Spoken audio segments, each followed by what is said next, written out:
distinguished guests, and fellow colleagues. Welcome to today's CLC Lecture Series. My name is Alisa, and I'm from the Center for Liveable Cities. The format of today's session will be slightly different from the usual CLC lecture. Because of Mr. Castro's varied experience, as well as the audience we have today, we've actually modified the lecture to a more cozy format to allow for more in-depth discussions and interaction with Mr. Castro. Let me just introduce Mr. Castro. Mr. Santiago Castro is the president of the Bankers Association of Colombia, also known as the Bancaria. He was a former Director General of the Colombian Civil Aviation Authority and a Colombian congressman elected for 4 consecutive 4-year terms from 1994 to 2010. Mr. Castro is also a member of the State Congress of Valle de Cauca and councilman of the city of Cali, Colombia, and captain of the Colombian Army Reserve. I'm sure you'll agree that with all of Mr. Castro's experience, he will have several stories to share with us today. In particular, he will share the transformation of Bogotá, Medellín, and Cali, and highlight some of the opportunities that these cities have to offer. Without further ado, let me hand the time over to Mr. Castro. Thank you.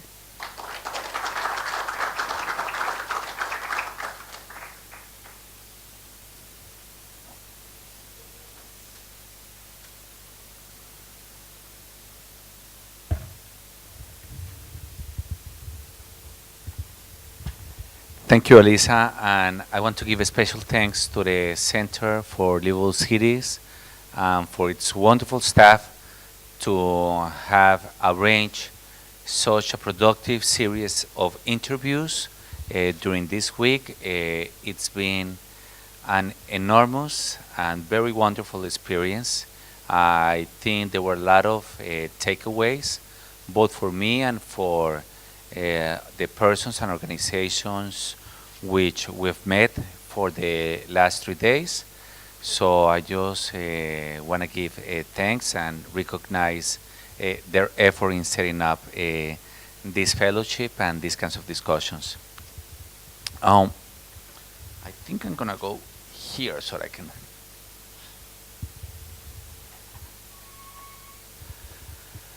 Okay, the theme of my lecture is the transformation of the 3 major cities of Colombia. And you might be asking why a banker is talking about the transformation of the 3 major cities in Colombia. Well, actually, when I started my contacts with the people and the staff at the CLC, I wasn't a banker yet. I was back in my city. I'm from Cali, Colombia, and I was thinking of running for mayor of my city, and I was going around the world looking for the best examples and best practices in municipal government. So that took me to Singapore foremost. I was here 2 times on academic matters regarding municipal and state governments. I was in Bilbao, España. I was in London. So that's about the time that they invited me to give this conference, and I told them that 3 days before they invited me, I got the call to be appointed president of the Bankers Association. So that's the reason why I'm here talking about this area. Let's start with the national overview. While I'm showing the slides, you'll see various cities so that you can get a sense. For example, this is my city, Cali. This is the very thriving city west in the northwest part of Colombia called Bucaramanga. But let's get you positioned in the national setting. Colombia is right at the northern tip of South America. It has a very strategic position in the Americas. It has over 1,100,000 square kilometers.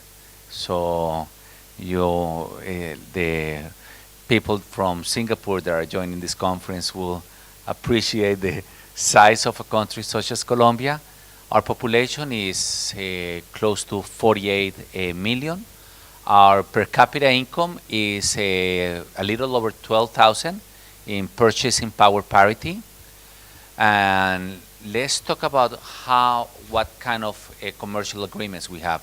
We have 13 standing agreements, including an agreement with the United States, with the European Union, with Canada, and we have a number of subscribed trade agreements, which will go very shortly into effect once the parliaments of Colombia or the parliaments of the other party puts its stamp of approval.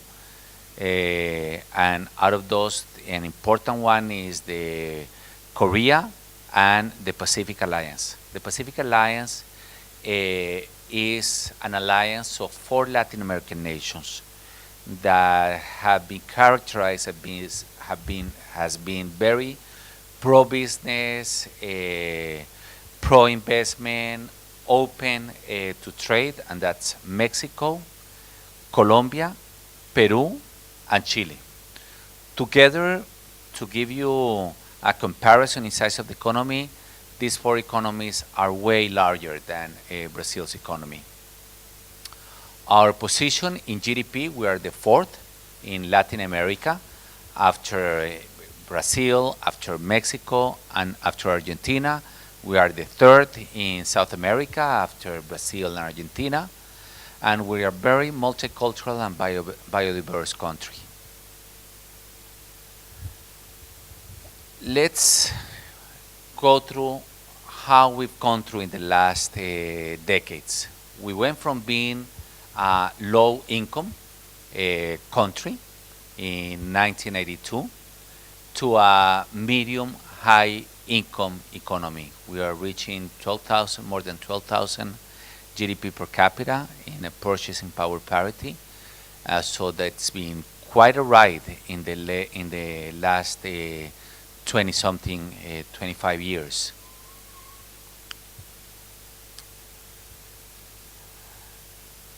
Now, let's go into how the city's situation characterize Colombia very distinctively. The first thing you have to know, by the way, that's the stadium in Cali. The first thing you have to know about Colombia, that unlike many other emerging economies, and unlike many other Latin American nations, Colombia is a country of cities. In many developing countries, you will go to the capital and you will see some modern infrastructure. Of course, you will see poverty, but you will see highways, you will see airports, you will see sports facilities, you will see big national government buildings. But then you will go to the 2nd or the 3rd, the 4th largest city, and you won't see any of that. That doesn't happen in Colombia. Colombia has a thriving diversity in its cities, but each city itself is an industrial powerhouse. It has a commercial economy. It has a well-developed service economy.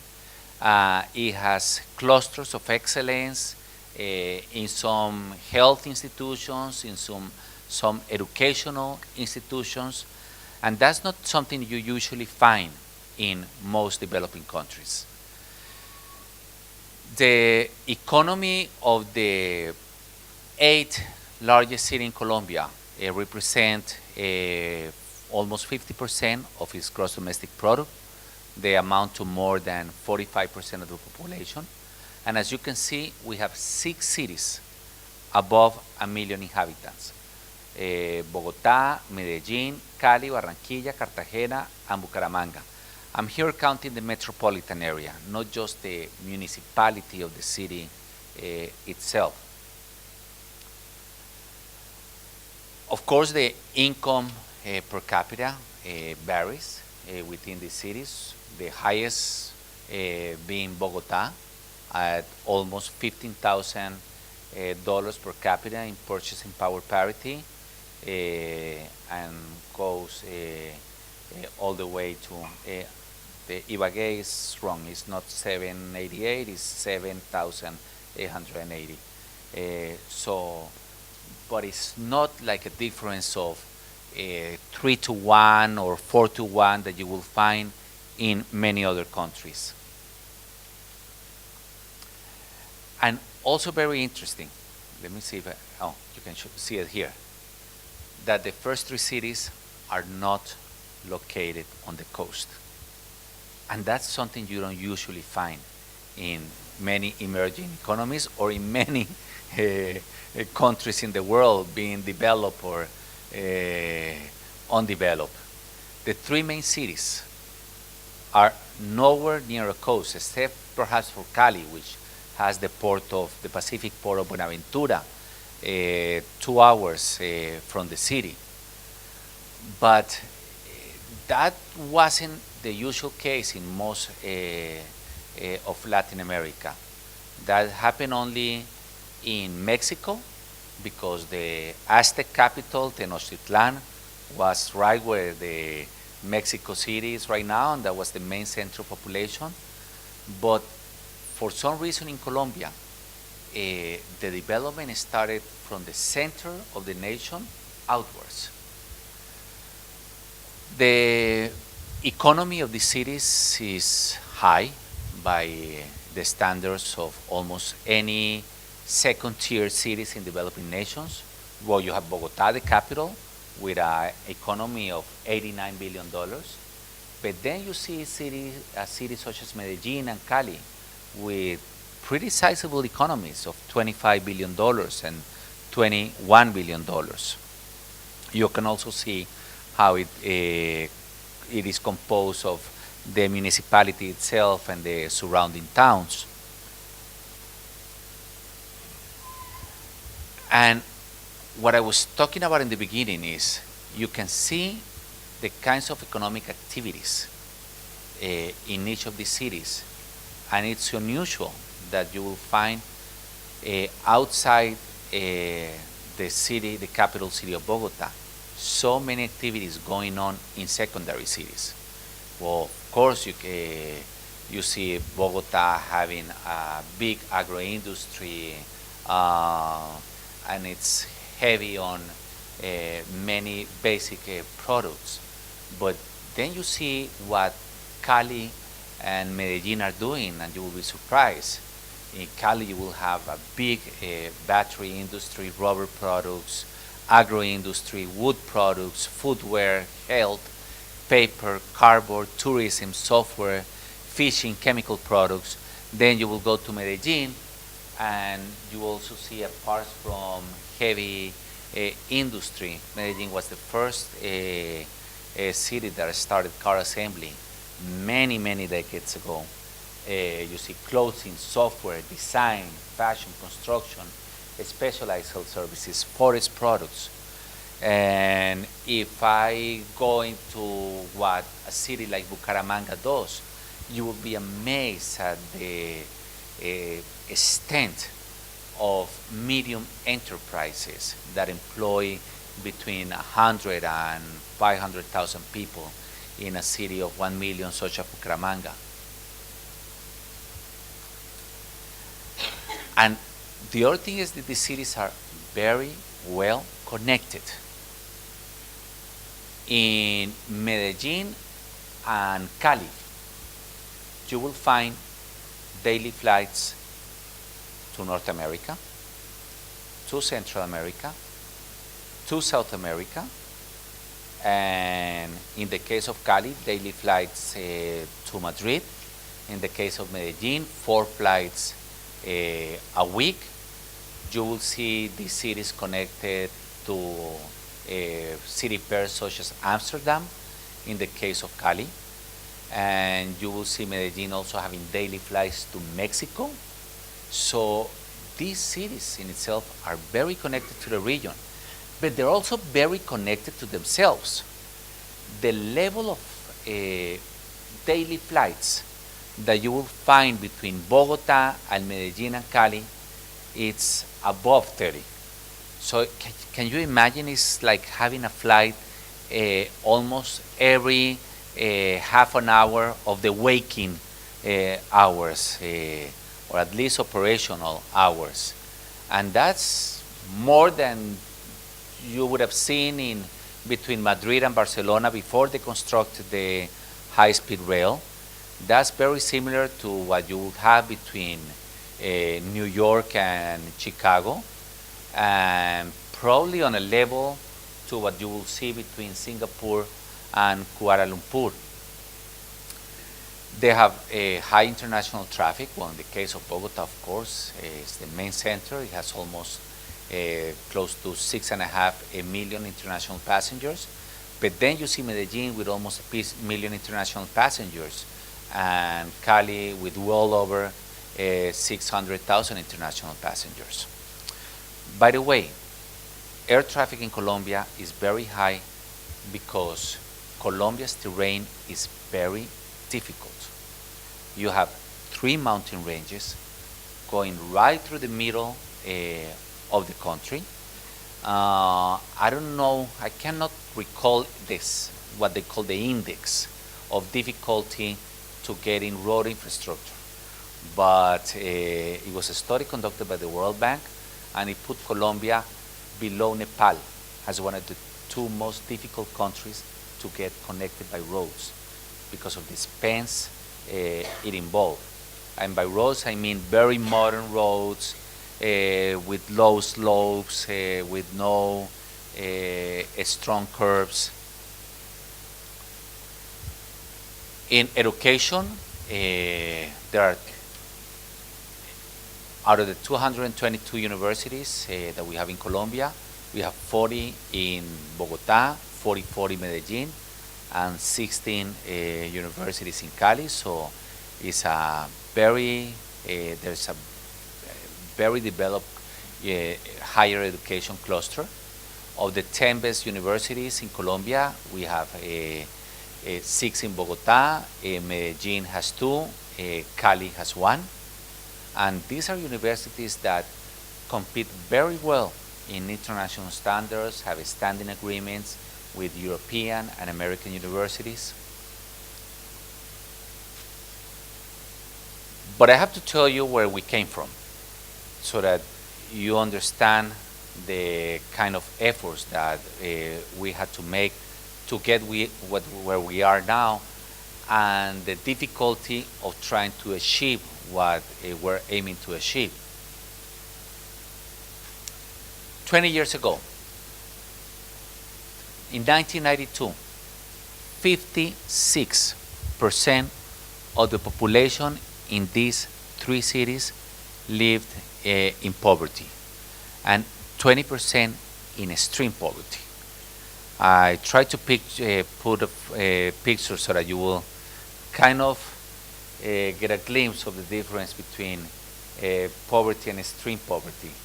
You will find, at least in the upper picture, you have roofs and you have solid walls. What you have in the lower picture is just shanty towns. So there you get a glimpse of the 2 concepts.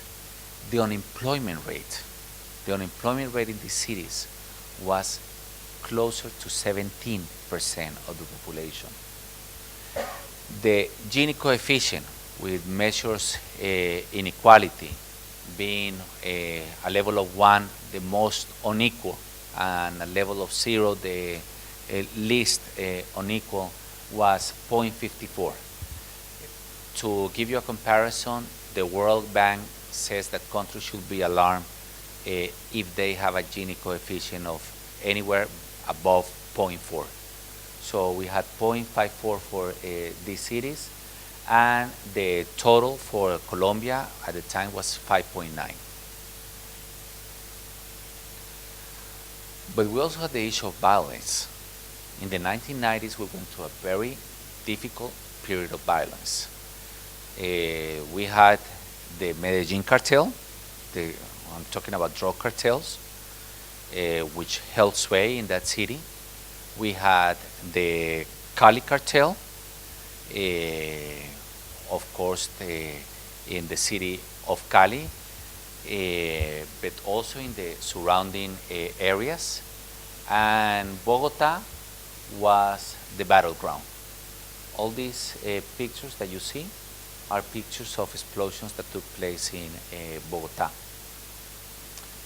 At the height of violence, we had homicide rates in Medellín of 486 per 100,000.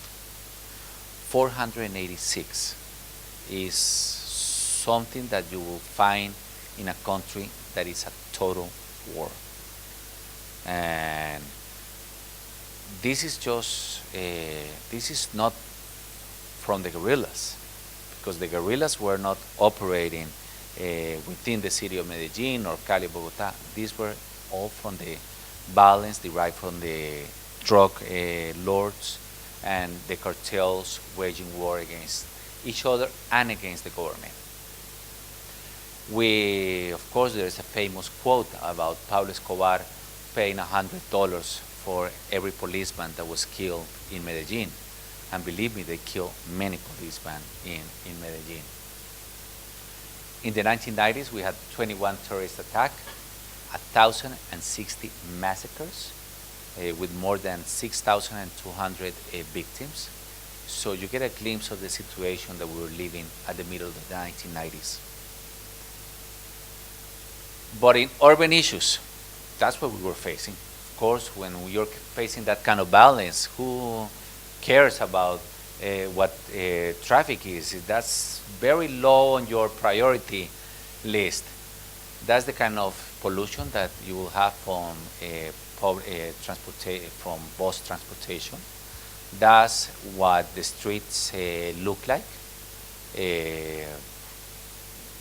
Very disorganized public transport, usually by dozens and dozens of small companies that use family-owned buses, and that's what before bus rapid transit systems came to be considered in Colombia. In that time also, but people started planning ahead for the future, and they started researching urban concepts. They started researching public transportation systems. They looked towards Europe. They looked towards Asia. Good thing they didn't copy the 3-4-story highway models from Bangkok or Philippines.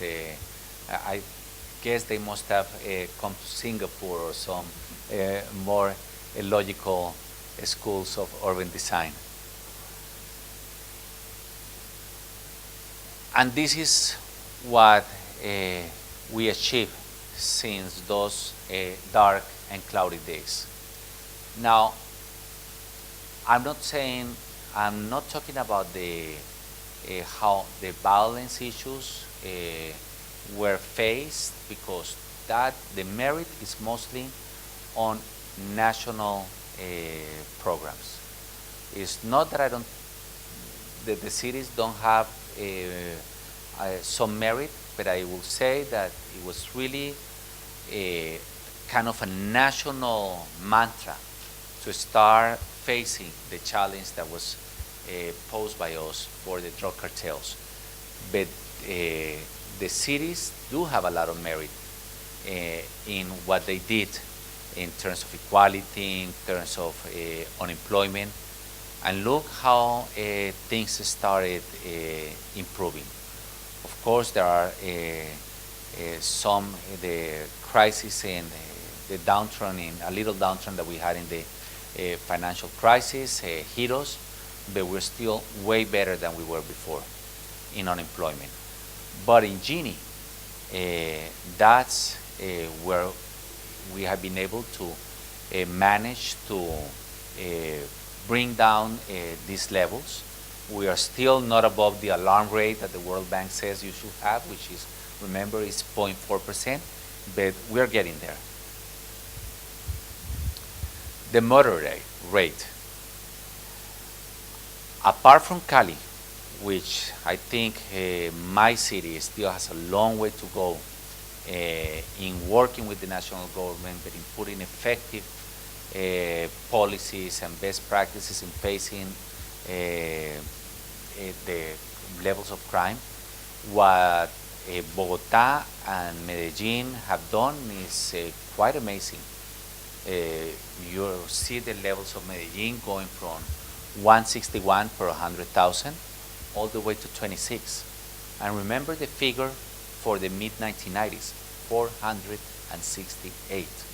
So that's quite amazing, the trip that we've taken. Well, and even in the case of Cali, in the mid-1990s, it was 160. So even 66 compares well to the figure that we have in the mid-90s. Now this is very interesting, and this was done in conjunction with national programs, how the levels of poverty have come down. You see the national level and you see the level for each of the three cities. And then you see just in the span of 4 years, levels coming from more than 25% to 19%. In the case of Cali, you see levels also going almost 5 percentage points down in the case of Medellín, and you see Bogotá was a little better to start off, so it didn't go down as much, but it's still a leader in the levels of poverty that we have for a country which is still a middle income country. Having a city with a poverty level of 10%, such as they have in Bogotá, is quite an achievement. The extreme poverty has even come down further. We have levels now in 2014 of 3.3 for Bogotá, 2.8, and 2.8 for Medellín, and 1.9 for Bogotá. So that's very, very good levels for if you compare Bogotá to a capital in a similar size economy, let's say Lima or even Rio de Janeiro or Sao Paulo.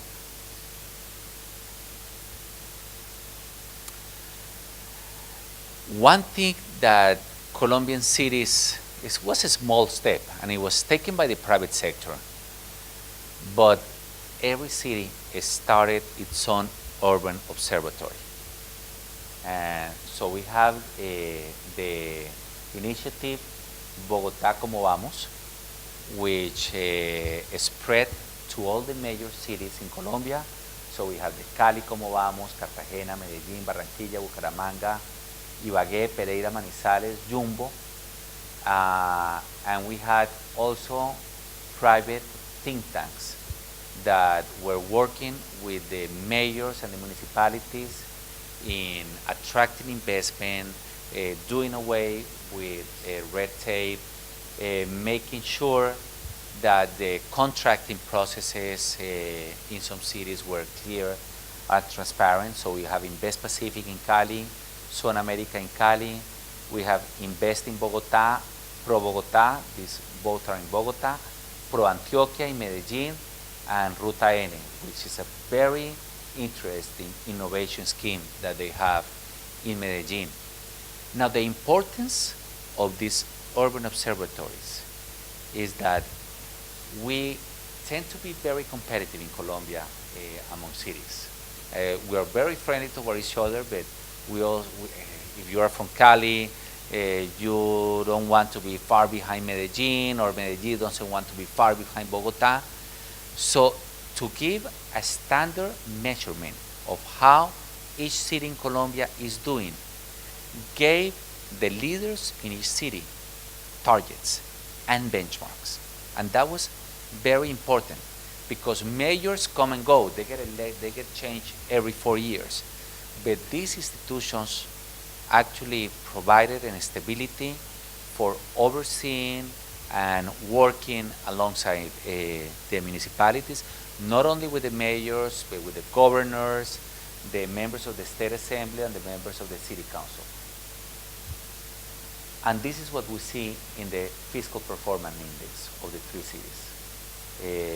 You went from kind of low levels in Medellín, Bogotá, and Cali to what I think are acceptable levels, but still levels that can go further. And we're being helped by institutions such as the World Bank and the Bank for Inter-American Development, which is working closely with these cities in order to bring the fiscal performance up even further. But the other big thing that happened to these cities is they started to collect real money, especially in the case of Medellín and Cali. Bogotá has always been a rich city. It's a capital. It always had a good tax collection. Wasn't always that organized, but at least it was on a better state. But the level of money that they're getting now is a very good level. For a city such as Bogotá to have a budget of $7 billion is quite an achievement.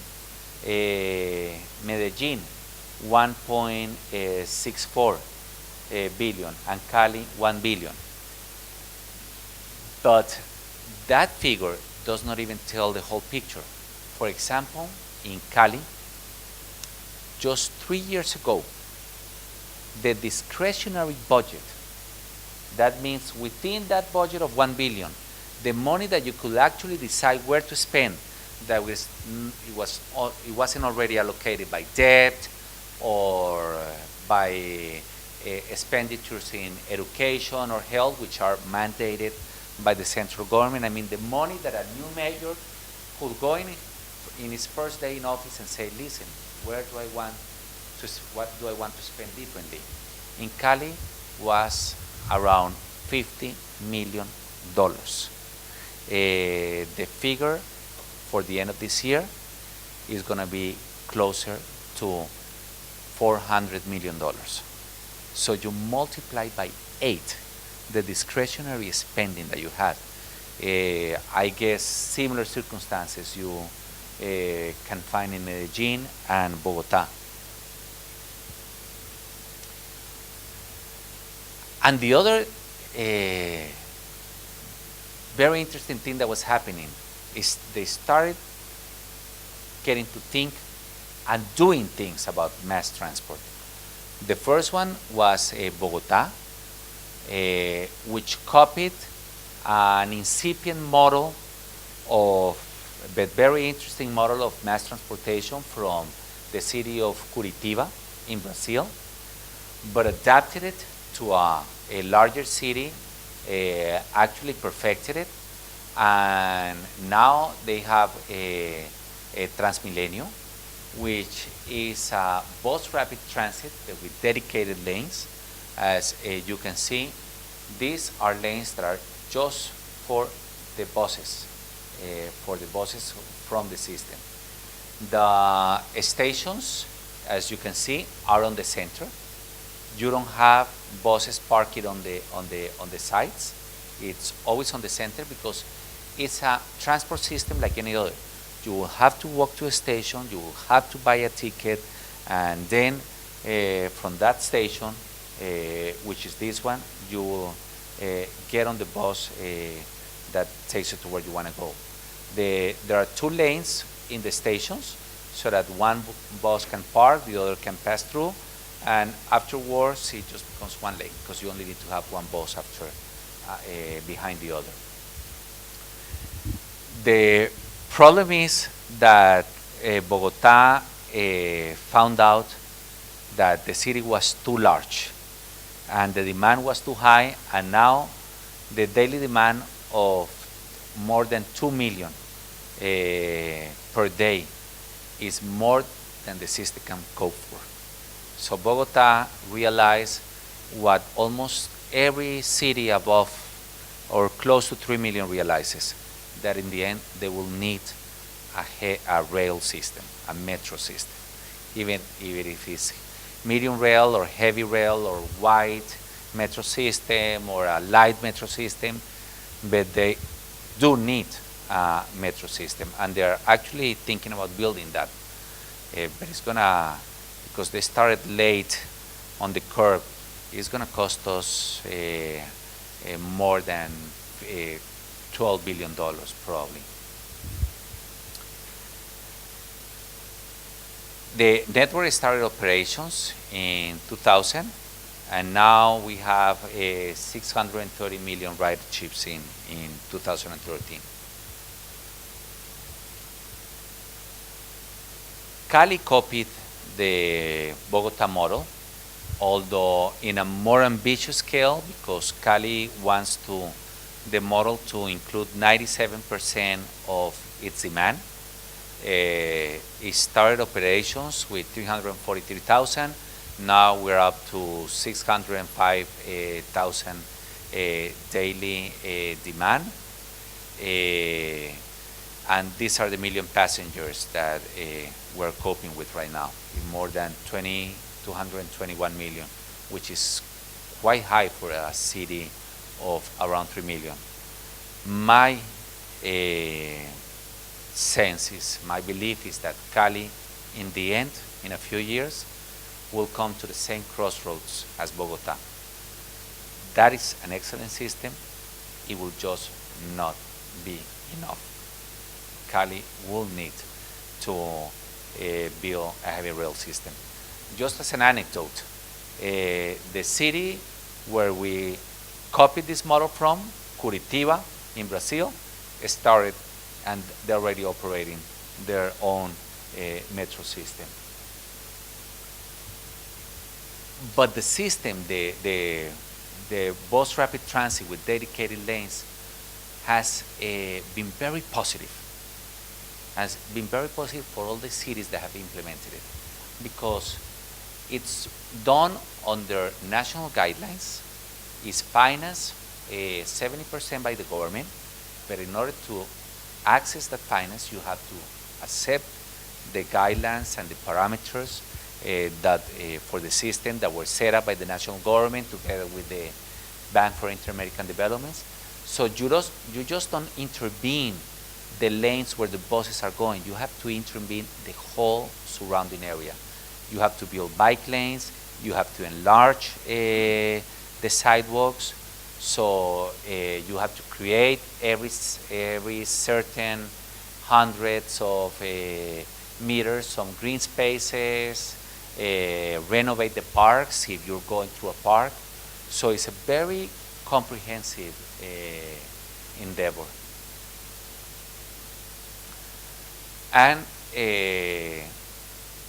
this is a system that we copied from Medellín, which is the cable system, and it's been implemented in Cali, so that, and it's implemented in a way that it coexists with the BRT system. So you have the BRT stations together with the cable stations. We have also invested a lot in airport infrastructure. This is what the new airport in Cali is going to look like. Is the whole domestic terminal is going to be modernized. That's what we have now, and this is what is going to be built: a new international terminal. Because now we're getting an increase in flights. We have daily flights to Madrid, but now we're having flights from Iberia, which are coming from Madrid to Medellín, Medellín, Cali, and Cali back to Madrid. And we have the KLM flights to Amsterdam. We also invested a lot in ports.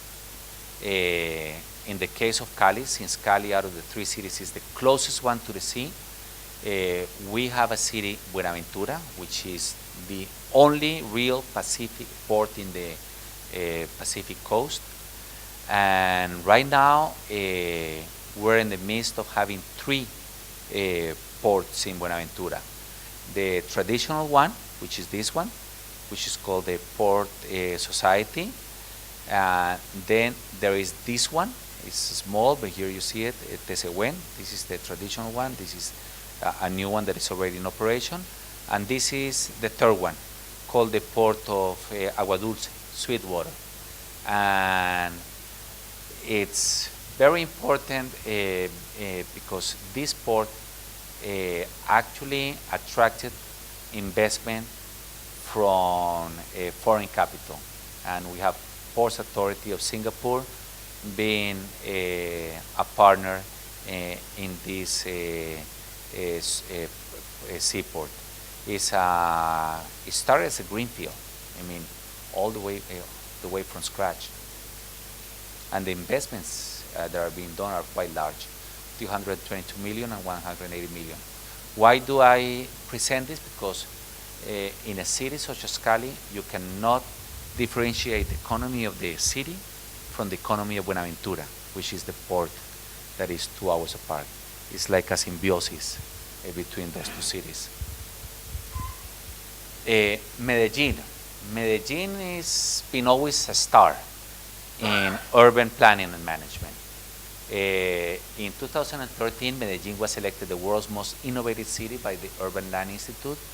It was the first to have an efficient cable car system to join the outskirts of the town to the metro system.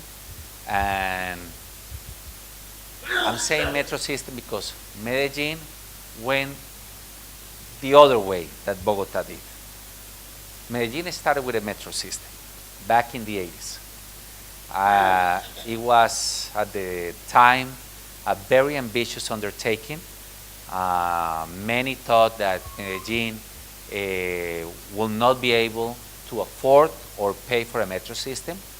Actually, they were right. The whole country is paying for Medellín's metro system, but they did it.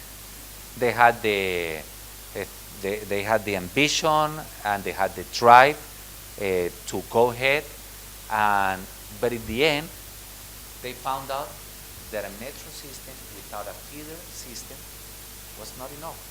So they are building the BRT systems that Bogotá and Cali have at this moment. Plus, they added an innovation of their own, which is the cable car system. And it's the first time that cable cars were used in urban settings for public transportation. Cables were something that you will see in tourist resorts or in ski resorts in Europe or in the Rocky Mountains or in Canada. But it turned out to be a very efficient mode of transportation. The Swiss ambassador knows the importance of cables in mountainous regions. But some areas of Medellín are no less steep than mountains in the Alps or mountains in some other regions in the world. And the transportation system was very inefficient. It was made by very old jeeps with very much to be desired mechanical and technical standards, zigzagging down a mountain with children and women trying to haul off from the rails of the jeep. And of course, accident happens. A lot of people die. And so far, there's not been a single accident. And it's been quite a few years running. The investment per kilometer is actually not that much expensive. The investment that is being done is over 250 million. But that's not for the 2.5 kilometers that are going to open this year. It's for the whole 12.5 kilometer network.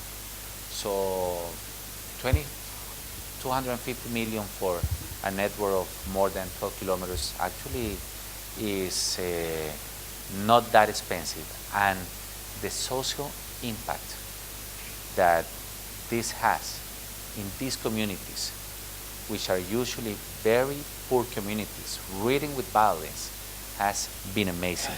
There has been urban renovations, it has attracted investment both from the government and the private sector. So it's been quite a successful story.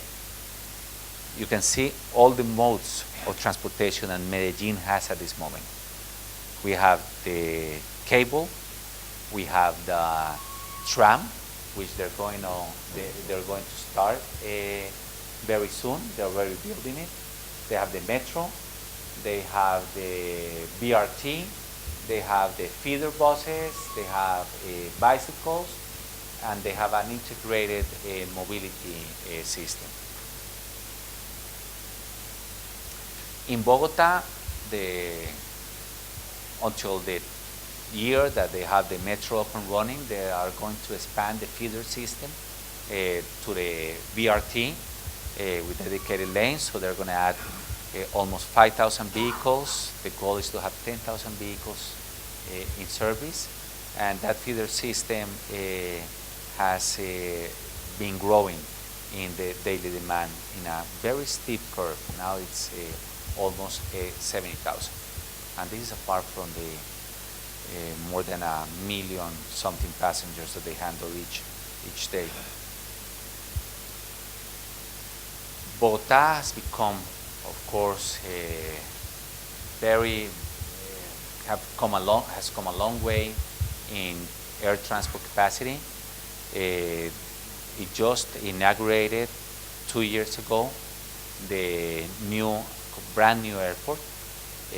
Bogotá is the third largest airport in terms of passengers in Latin America, but the first in terms of cargo. Even ahead of Sao Paulo, even ahead of Mexico City, and there is one reason for that: cut flowers. They have to be in 3 days in the market, in the store. So, I mean, you cannot ship cut flowers, you have to fly them. And all the region around Bogotá is famous for being one of the highest growing flower growing regions in the world. The investment has been 1 billion since 2008. So right now, Bogotá is connected to 7 European cities through daily service, connected to 10 North American cities, 12 North American cities if you include Mexico, 10 Central American and Caribbean cities, and 10 cities in South America. And if Turkish Airlines and Emirates Airlines decide to start their services next year, as they have said they will, Bogotá will finally have a direct connection to Asia. This is the investment that was done. This is the new airport, one that I'm very proud of because it was constructed while I was Civil Aviation Director. And that's the old airport, because we didn't have the land to build the airport elsewhere. While we operated the new airport, we had to build around the old airport. And so when this is completed, we started tearing down the old airport. But this is by far the biggest and most advanced airport that we have in Latin America right now. Bogotá is also undergoing a renovation of large chunks of its city centers, and one of the areas which is going to be intervened is the Central Administrative Center, the National Administrative Center, excuse me, where all the ministries are, at least 70% of the ministries were or are at this moment. Is a project of more than 12 billion. The master plan has been selected already, but the partners for constructing many of the blocks are just being selected on a yearly basis, because this is a plan that is going to go on for the next 30 years. And of course, we had a lot of advances in environmental impact. The reductions of carbon reductions that we have achieved are in the region of almost 750,000 tons of carbon dioxide, because this is, of course, what we had before, running through almost every major city in Colombia. And this is what we have now. These are Euro 4 standard buses with very, very low emissions. Of course, all the cities, Bogotá, Medellín, and Cali, are starting to think about master plans, be it complete master plans for the city or localized master plans. This is the master plan from Benoit, a British architect firm, for the Cali downtown, especially this area, which is Ciudad Paraíso, and the 6th Avenue, which was a very traditional thoroughfare in the city. This is the master plan for renovating the Cali River. Cali didn't put canals in its own river.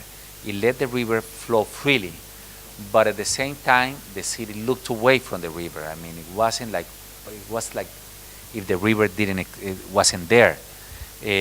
So there's a plan to bring the city to the river without intervening the shores, so we can have bicycle lanes, sideways, and actually we recover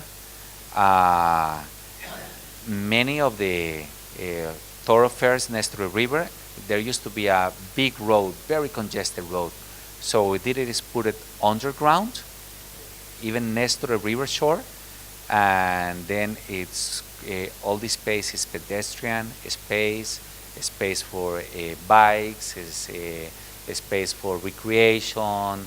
They have cultural events there.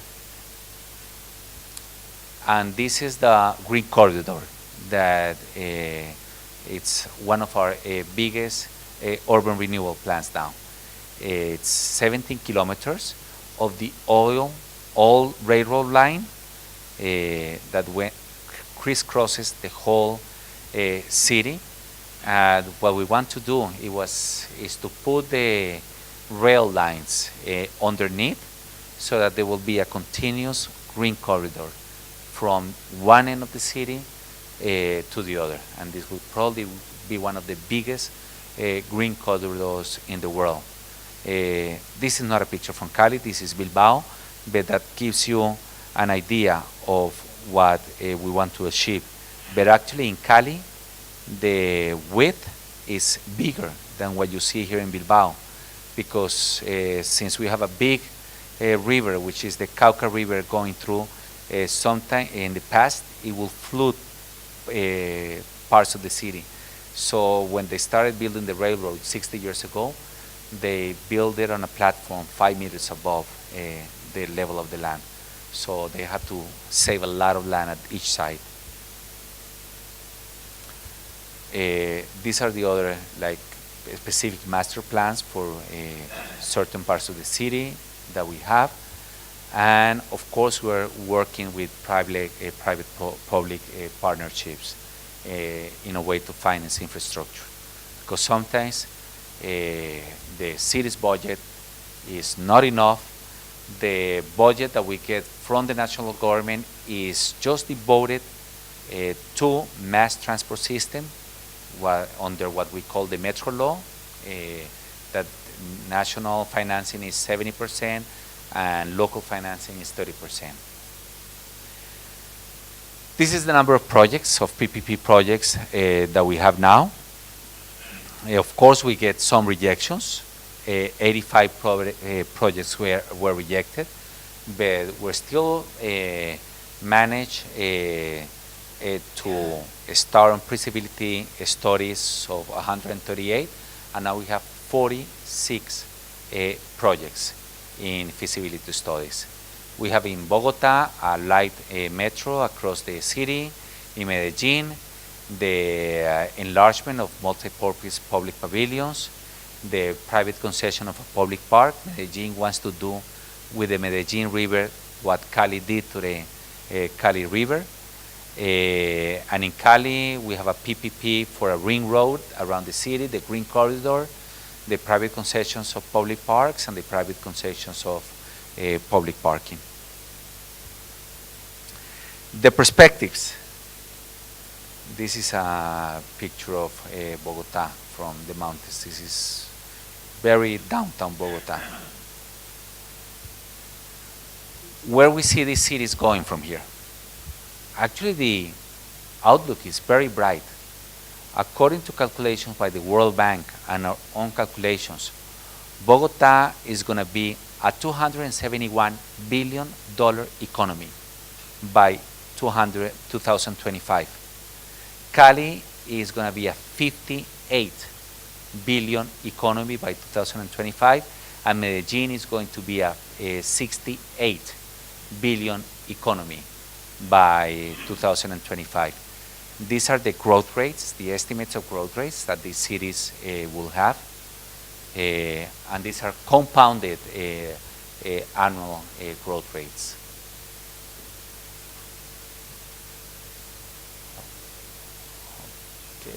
Okay. By that date, 2025, these three cities will contribute 57% of all the growth in Colombia. So you see how the growth in the country is going to be mostly city-driven, but especially driven by the three main population centers. This is the growth of Colombia over the next 10 years, 302 billion additional. But out of those 302 billion, Bogotá is 120, Medellín 29 billion, Cali 25 billion, and all the other municipalities 128 billion. What will this do for the GDP per capita?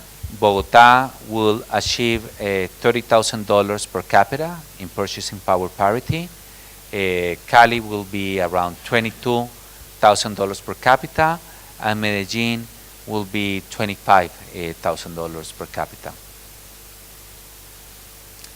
More importantly, this is the growth of the middle class in these cities. The middle class in Bogotá will reach 6.9 million. The middle class in Cali will reach 1.4 million, and the middle class in Medellín will reach 1.7 million. Let me make some final comments. This is a picture of the Bay of Cartagena. Colombia has been experimenting big and profound changes, social changes, security changes, political, economic changes in its competitive status, but it will still be a country of cities. Its 8 principal urban centers will contribute 50% of concentrate 50% of GDP. What's attractive, and I'm not talking about the cities anymore, but about the country as a whole, that Colombia has maintained macroeconomic stability. Colombia has maintained investor confidence throughout the years. Colombia has an independent central bank which sets and achieves the targets it sets. Colombia has had fiscal stability. We have a fiscal law that is embedded in our legal framework. So there is no way that in hard times we can just grow a deficit to whatever levels we had. We have a limit to that. We have a limit to inflation, and we have exchange rate flexibility. So we can adapt very fast to changes in the external environment. One big example is the oil shock.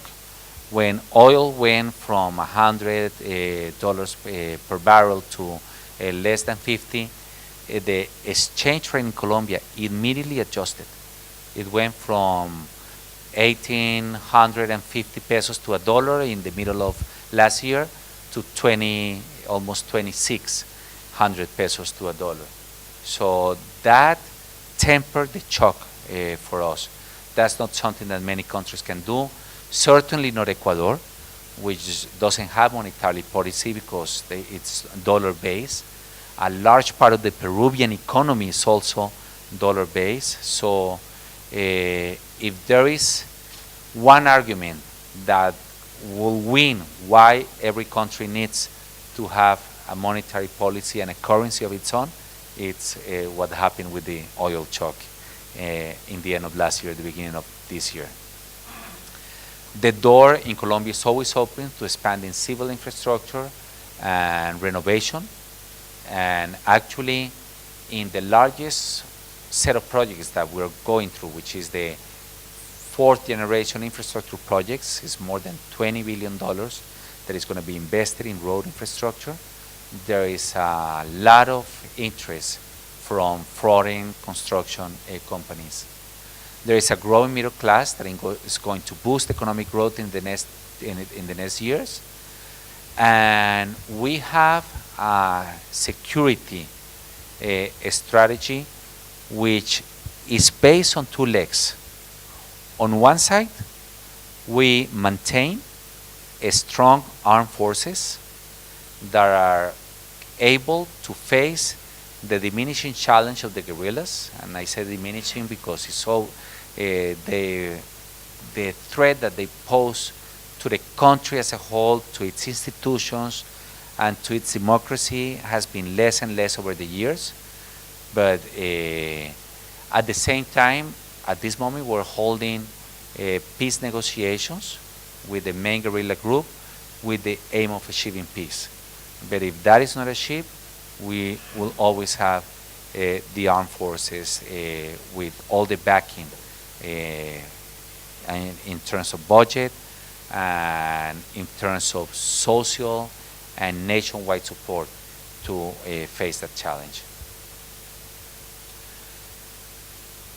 So in the end, I can tell you that if this century is going to be dominated by Pacific Ocean countries, Colombia, a Pacific nation with a large coast in the Pacific, but with its stability, its constant growth, and its strategic position, is ideal place for investors looking for a foothold in LATAM.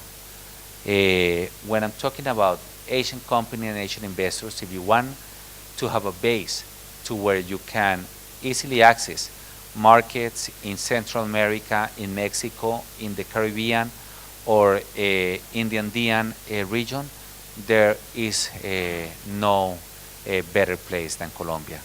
It's connected, it's accessible, it's open, it's stable, and its mindset is pro-business, pro-growth. So if there is something that I want you to take away, is that Colombia could be Asia's gateway to Latin America, but our cities will be the key.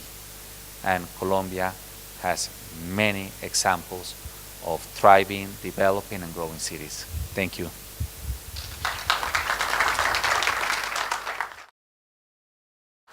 Thank you, Mr. Castro, for the insightful presentation. Before we have about 20 minutes until 5:30 when we'll close the session. So we'll start with the questions and answers. If you don't mind, I'll ask the first question. I wanted to know, with Colombia being a country of cities and the intercity, transportation being quite limited, how does the cities interact with the national government, and how does the national legislation actually affect the cities? Thank you, Elisa. Very important question. The relationship with the main cities to the national government is vital. For some reason, and it's probably a weakness, the regional governments are not as strong as they probably should be in terms of the budget that they can allocate to developing its major cities. So cities have to, in many cases, bypass the regional government and go to the national level. For example, mass transport infrastructure projects would have never become a reality if it wasn't because the national government supports and bears 70% of the cost. With the notable exception of Medellín, which has a strong regional government. You don't find that in Cali, and you don't find that in many of the cities.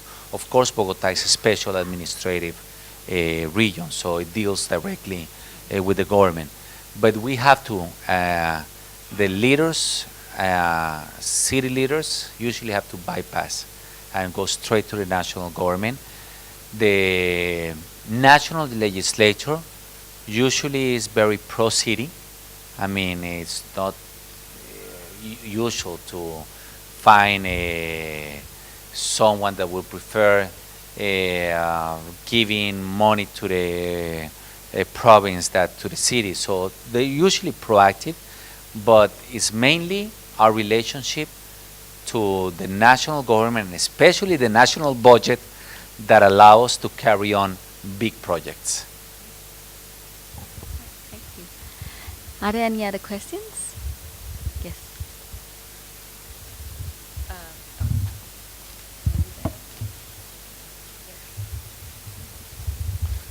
Mr. Carlos, I have a question. It's nice to see you again. Yeah.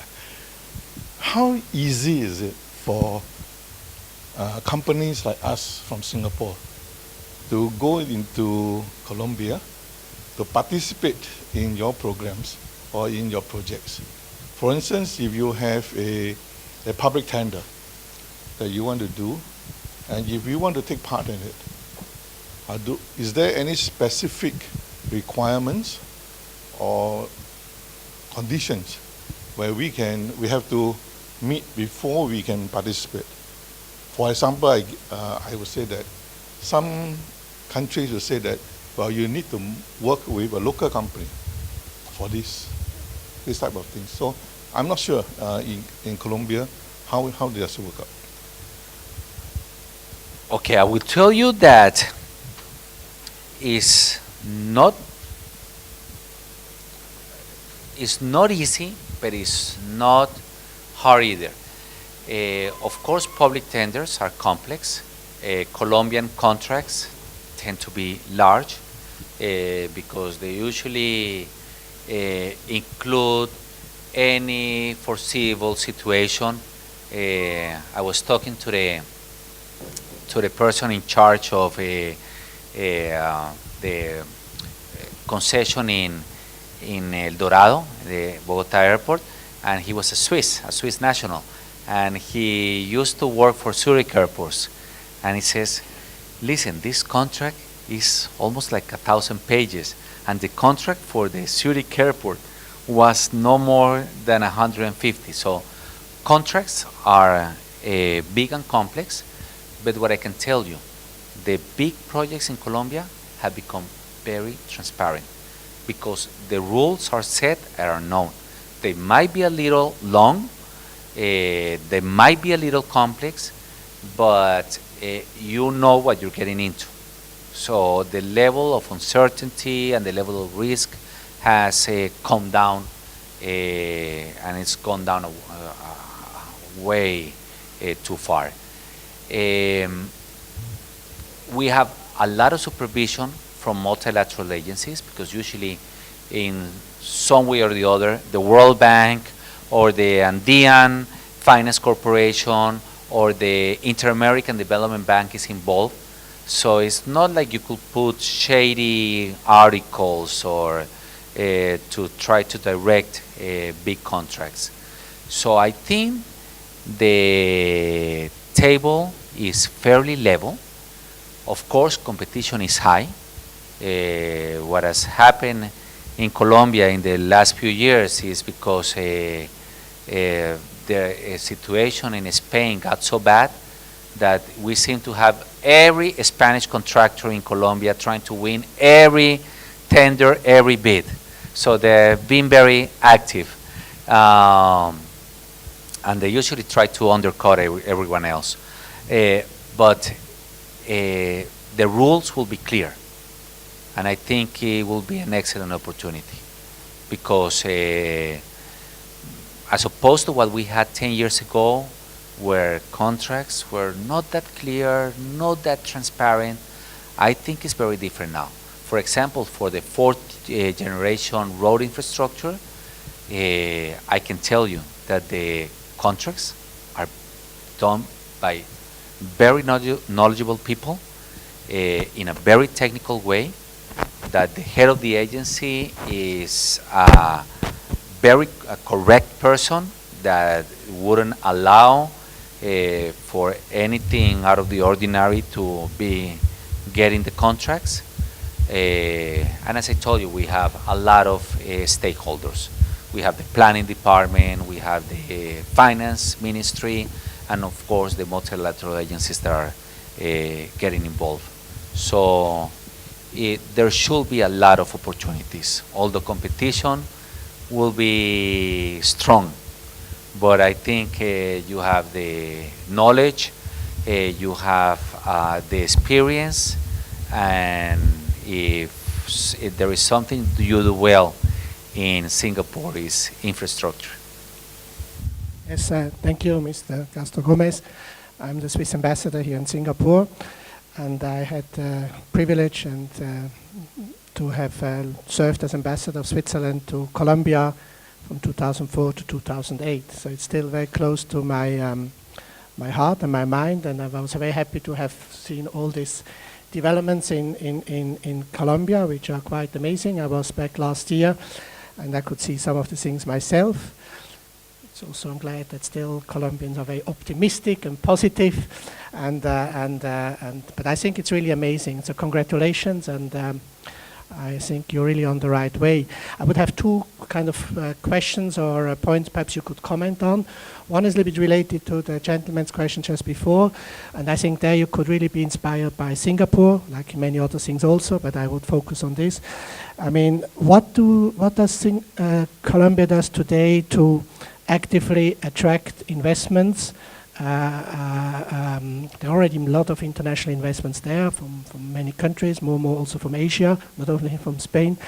And but what do you do there? Because there Singapore obviously was very successful through a very determined policy with the EDB leading and in all over the last decades, the international companies there.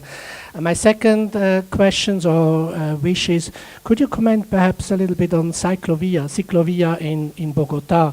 I mean, this is a program I was very much impressed because it's a project not new. It's I think 30 years old, but I think very attractive. And I always thought that could be also even a thing which Singapore could adopt, because this is a program where every Sunday and holidays, the big roads in Bogotá, a huge city, are closed for private traffic and are open for bicycles, and from 7 o'clock, I guess, in the morning to 1 o'clock, and it's very popular, and it really contributes a lot to social life and sport life and so on in Bogotá, and I haven't seen in many other cities in the world doing that. I think it could be a promotion article of Bogotá. Thank you. Thank you, Ambassador. And you're right. I'll start with the last question. Ciclorutas, that's how we call them, were invented in Bogotá, and later almost every major Colombian city copied it. Now we have in Medellín, in Cali, in Bucaramanga, in Barranquilla, in Cartagena. And what they use, they choose the least congested day of the week. In Colombia is Sunday morning, because we have 2-day weekend, so people, if they leave the city, they leave on Saturdays. So usually Monday morning, it's not congested at all, so they use half of the city highways. And half of the city highways convert every Sunday to a cycle route, but not just a cycle route. People go walk there, and every 500 meters there is a stand, and then you will have like spinning classes, or yoga, or salsa lessons, or just basic calisthenic exercises for senior people. And they have all these kinds of activities throughout the routes. So it's very innovative, and it's worked very nice. And actually, it doesn't, it's not a hassle to anyone in the cities, because on Sunday morning from 8 to 1 p.m., there's really, and it's not like highways are closed, just half of the highway. You can always transit through the other half of the highway. So it's very interesting. And regarding the promotion of Colombia, I think we have to become more ambitious. And when I see the kinds of efforts that countries such as Peru, when I see the kind of advertising that even that countries such as South Africa and India do, I think we can do more. I think we have fallen behind in that. Of course, our ambassadors and the offices of ProColombia, which used to be called ProExport, and actually that agency was transformed, because even from the name itself, it's not only export promotion. We want to attract investment, and we want to attract even imports too. We want to get the country connected, and we want to help foreign investors and foreign companies cut red tape, and we want to help in the processes. And so I think ProExport is doing quite a good job. Of course, it could do more if it had more resources at its disposal, but at least I think the overhaul was a very positive overhaul, and they are in the right direction. And of course, as you will know from a conversation with our ambassador, Mr. Vaquero, every ambassador and every embassy of the foreign services knows that they have also within the responsibilities to talk about Colombia, to point out the opportunities within the country, even if it is a small embassy such as Singapore that does not have a commercial unit attached. I mean, they do have the responsibility to do that. But of course, we can always do more. I think we have the right product. We just have to sell it better. Thank you. Raymond Kwok from Kwok Group LP. I'm extremely interested, your presentation is fantastic. I'm extremely interested in how did you reduce the crime rate? You mentioned the statistics, but you didn't explain how you did it. That's fantastic. Second is that, would you say that you have one of the world's best bus system? Because Singapore, we are actually having issues with our bus system. We are trying very hard to put more buses. I saw the way that, I know the double-decker because your bus actually got special lanes, which is fantastic. But how did you see it can be deployed, your bus system in other cities? Okay, regarding the first question, the security issue, it was a combination of factors. Actually, it can take quite a while to explain some cases, and in some cases they were very different from in other cities. In Medellín and in Cali, and in Bogotá, they devoted a lot of resources to it, and the city started working very closely with the municipal police, because we have a national police force. We don't have, like in many countries, municipal police. So the only way that you can make certain that a municipal police commander listens to you is if you have budget to help in the process. Bogotá and Medellín were able to do that.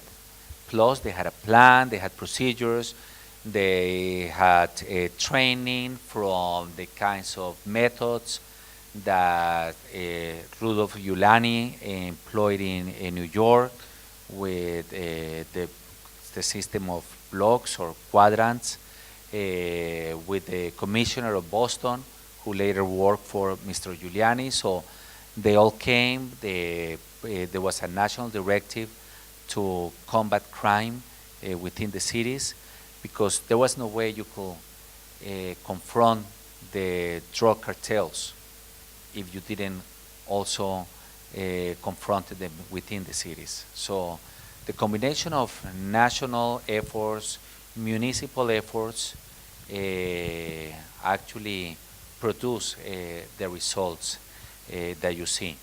And that's probably why one of the reasons that Cali fell behind, because of financial constraints.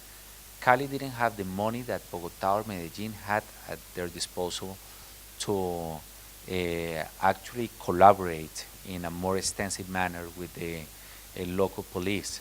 So they're realizing that now, and that's why you see in the last year now the rate going down, but it should have come down a long way ago. But I think they're on the right track now.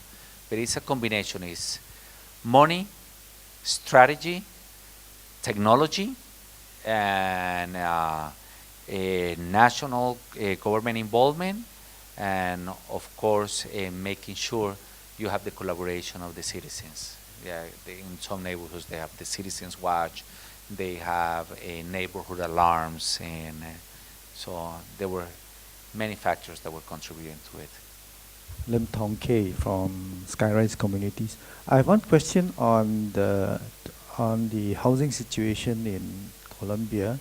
What part does the government play in providing the housing, and yeah, basically how do you solve your housing problem, and what's the situation now? Santiago, thank you very much. Very interesting lecture and sharing so much data. I'm from Mexico City, so I'm familiar with most of the things you described. But I would like you to tell us more about these urban observatories that you mentioned as really like drivers of this change, because it would be great to see what they were doing to kind of make changes. Oh, okay. So housing and urban Yeah. observatory. Okay, first on housing, the government plays a large role in housing, both through direct subsidies to lower income housing, subsidies to the mortgage rates in like middle, lower income housing. 10 years ago, of course, housing has always been a big issue in government, especially in political campaigns. But the results have been haphazard. But I think in the last 4 years, we've seen a very sustained effort in housing, and it has shown. Housing has consistently grown 5% above the growth of GDP. But the municipalities also play a large role, not in budget issues, but in zoning and permit issues. And that can have a big impact. For example, in Bogotá, you will find real estate property prices at twice or even 3 times the level of the next cities. At least twice the level of Medellín and Cali, probably 3 times the level of Ibagué and other medium size cities, and that's not very common. It's like buying a flat in Madrid will cost 3 times what it will be buying it in Barcelona. It's not very logical, and that's explained mainly because of the zoning and permit regulations in Bogotá. They are not making more land available, so price of land starts going up, and of course it pushes the prices of housing. But at the same time, something interesting has happened. We're having a city that has become denser. So we have developers buying old blocks of houses and start building high-rise. And that probably wouldn't have happened if they just added more and more land. Medellín is land constrained, but it has escaped the rise in real estate prices because he has, the government has bought land on the hills, and it has a very active role in trying to bring that money from the national budget to housing market, to housing projects. Cali right now has one of the cheapest property prices in the whole Latin America.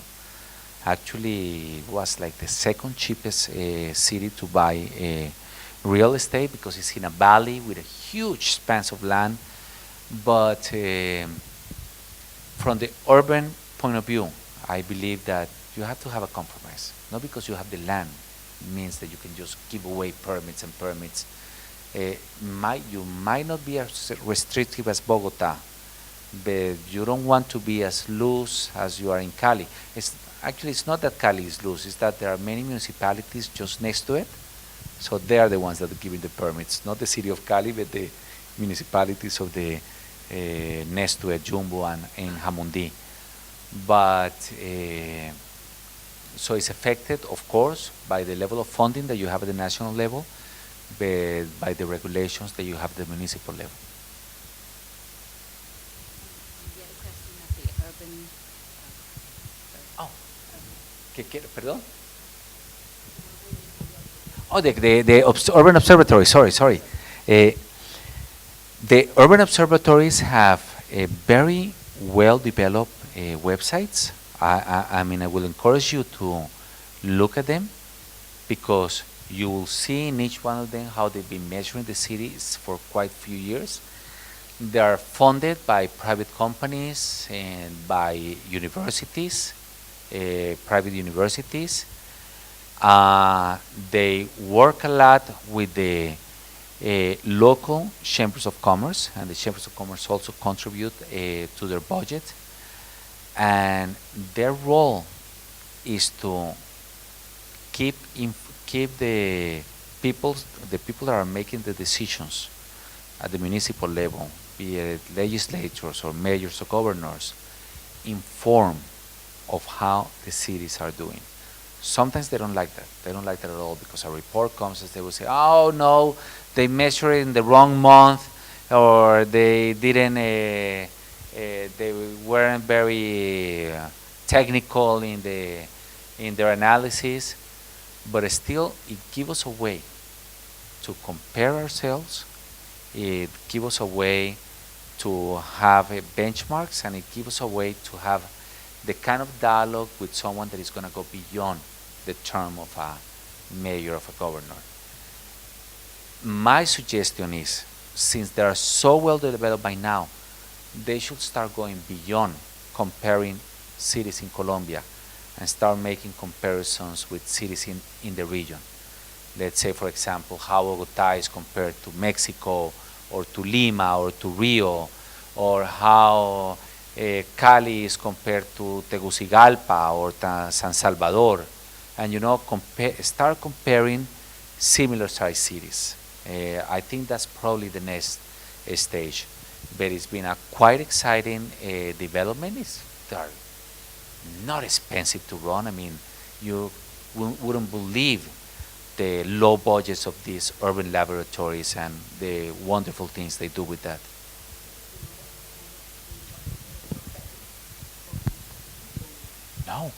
No, they're private. They're all private. No, they're all private. People in Colombia don't believe too much in public statistics. Although, to be honest, the Department of Statistics in Colombia is quite professional. I mean, it's just the usual myth of not believing in the public statistics, but the DANE is very highly professional institution. It's not what you will find in Argentina's government or in Venezuela's government. It's very serious. Well, thank you very much, Mr. Castro, for sharing your insights and experiences with us. Ladies and gentlemen, we have now come to the end of our seminar. We thank you for your participation today. We'd be seeking your feedback via email, and we'd be grateful if you could take a minute to help us to improve our lecture series. And Thank you very much and have a good evening, and we hope to see you again.